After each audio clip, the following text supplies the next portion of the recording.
Old Harbor ex-policeman accused of fraud over driver's license freed. An ex-policeman was freed of fraud charge on Thursday after the St. Catherine Parish Court upheld a no-case submission. Jason Smith was told that the charge of authoring a forged document was not made out against him and that he was free to go. Your Honor, my client declared to the police his true name and presented his identification in the name. The police then located another document with Jermaine Earl McKay. This clearly shows that he had no intent to commit fraud, his attorney Kemma Robinson argued. Senior Parish Court Judge Justice Desreen agreed. The Crown conceded that it did not have a case. Allegations were that on July 14, 2023, police personnel searched Smith's dwelling in Old Harbor, St. Catherine. During the exercise, a pouch laden with documents was searched and 2 driver's licenses were discovered. One was in the name Jason Smith and the other, Jermaine Earl McKay. He declared his true identity as Jason Smith and informed the police that the other document was to prevent his identity from being revealed as an ex-policeman. Information from the Tax Administration Jamaica revealed that the issuances of driver's license in the name Jason Smith to the accused. He was subsequently arrested and charged with authoring a forged document. Smith made numerous court appearances and maintained his innocence throughout. Boxing legend George Foreman died at 76. Former heavyweight champion George Foreman, who fought and lost against Muhammad Ali in boxing icons in 1974, rumbled in the jungle before reclaiming the title 2 decades later, died Friday at age 76, his family announced in a statement. With profound sadness, we announce the passing of our beloved George Edward Foreman Sr., who peacefully departed on March 21, 2025, surrounded by loved ones, Foreman's family said in a statement posted on the boxer's official Instagram page. A humanitarian, an Olympian, and 2-time heavyweight champion of the world, he was deeply respected, a force for good, a man of discipline, conviction, and a protector of his legacy, fighting tirelessly to preserve his good name for his family, this statement added. We are grateful for the outpouring of love and prayers and kindly ask for privacy as we honor the extraordinary life of a man we were blessed to call our own. JUTC bus drivers charged for alleged fuel theft, CTOC investigations possible link to gang activities. Detectives assigned to the Counterterrorism and Organized Crime Investigations Branch CTOC have charged 2 drivers employed by the Jamaica Urban Transit Company JUTC with multiple counts of simple larceny following separate incidents involving alleged theft of fuel from the bus company. Charged are 34-year-old Shavoy Brown, otherwise called Shab, and 38-year-old Deshaun Brown, otherwise called Shane. Reports from the police are that on 2 occasions, Shavoy Brown diverted a GUTC bus to Chesterfield Drive in St. Andrew, where he extracted 100 liters of fuel. The police say on March 13, the GUTC bus he operates was intercepted after leaving the location where the fuel was extracted. Following an interview on Monday, March 17, he was charged with 2 counts of simple larceny. Meanwhile, Deshaun Brown was arrested on Thursday, March 20, after it was revealed that on February 17, 20 and 23, he diverted a GUTC bus to locations in Spanish Town, St. Catherine, where over 500 liters of fuel were extracted, according to the police. He was charged with 3 counts of simple larceny. The police said the investigation came under the purview of CTOC investigators following its possible link to organized criminal elements. Fuel theft on this scale represents a significant loss of the economy and ultimately impacts all taxpaying citizens, stated Superintendent Victor Barrett of CTOC. We are committed to dismantling these criminal networks and ensuring the protection of public resources. We are actively pursuing all leads and anticipate further arrests as the investigation progresses, he added.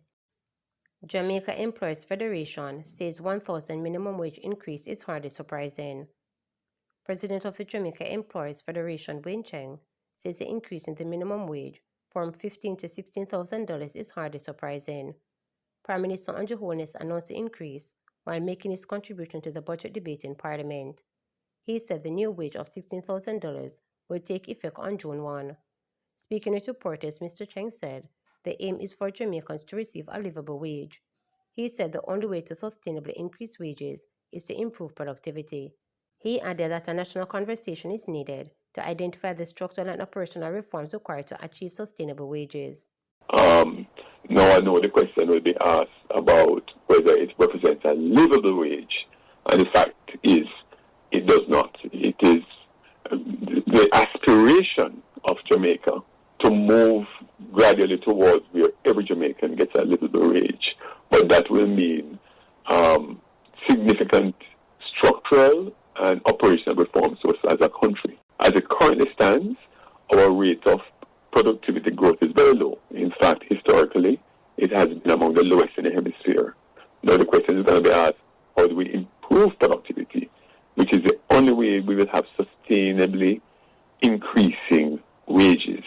We'll have to improve education and training in the skills that the market will pay for, being mindful that many skills are becoming obsolete, mainly by artificial intelligence and other technologies. And we have to be mindful, too, that it's not just about work, it's about work-life balance.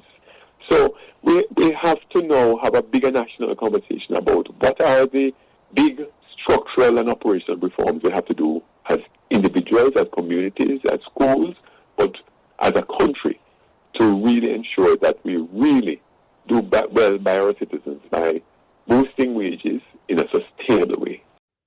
NCB Foundation provides $7.8 million to pay exam fees for 1,310 students.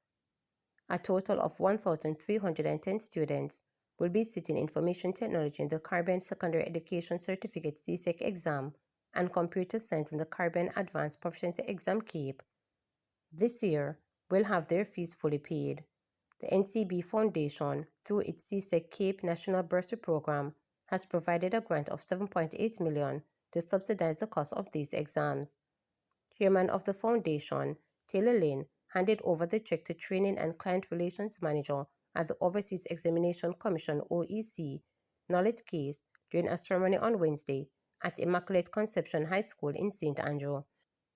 Through the CSEC CAPE National Bursary Program, the NCB partners with the Ministry of Education, Skills, Youth and Information, and the OEC to cover the exam fees for select students in private and public schools across the island who are pursuing IT and computer science at the CSEC and CAPE levels. The objective is to ensure that students meet the subject requirement for tertiary education or career advancement. Deputy Chief Education Officer Winnie Berry, who brought remarks on behalf of Portfolio Minister Senator Dana Morris-Dixon, highlighted the importance of the grant for the recipients. This occasion is an important one, as it marks not only the continued partnership, but also the deepening of our collective commitment to ensuring that our young people have the opportunity to excel, she noted. She commended NCB Foundation for providing a vital lifeline for those who need it most. The foundation has invested more than $240 million in the bursary program since its inception in 2003, benefiting more than 109,000 students. Adhering to its education mandate, the foundation initially issued grants to students pursuing principles of business and principles of accounts, but shifted its focus in 2022 to information technology and computer science, citing the changing digital world. Berry applauded the shift, stating, "This initiative is particularly important as we navigate a rapidly evolving technological landscape. The future of our country depends on the skills and experts of our young people, particularly in the fields such as information technology and computer science." Additionally, she highlighted the Education Ministry's commitment to give further assistance to students through the Transforming Education for National Development Trend Program, which is aimed at addressing key challenges within the sector and improving educational outcomes while fostering national development. The combination of financial support and educational initiatives creates an environment in which our students are not only financially supported, but are also given the tools they need to succeed in an increasingly digital world, Berry noted. Meanwhile, Lynn reiterated the foundation's commitment to the bursary program, adding that it is an investment in the country's future. She went on to encourage students to attend at the ceremony to keep their talent in Jamaica and contribute to the country's development.